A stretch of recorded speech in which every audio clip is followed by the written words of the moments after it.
Kur koncesioni i kahershëm i kartave të identitetit përfundoi, ne morëm përsipër një sfidë shumë të madhe. Jo një tjetër koncesion, por krijimin e një kompanie shtetërore për të prodhuar kartat e identitetit, më të mira dhe më të lira se sa të mëparshmet. Kështu u krijua kompania Identitek, e cila e përballoi këtë sfidë plotësisht dhe ndërkohë është angazhuar për sfidën e re të identitetit digital, pra të kalimit të kartës së identitetit në celular apo në kompjuter dhe të funksionimit të saj si një portofol digital shumë funksional dhe shumë komod drejt për drejt nga telefoni.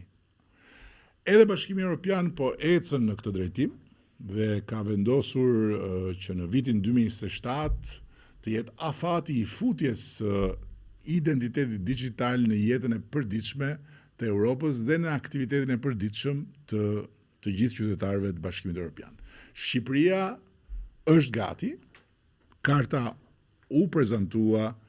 pra identiteti digital u prezantua si një produkt i kompanisë Identitek dhe testet e fundit janë në vijim në mënyrë që çdo shqiptar të mund të pajiset me identitetin e vet digital në fillim, duke filluar nga viti 2026.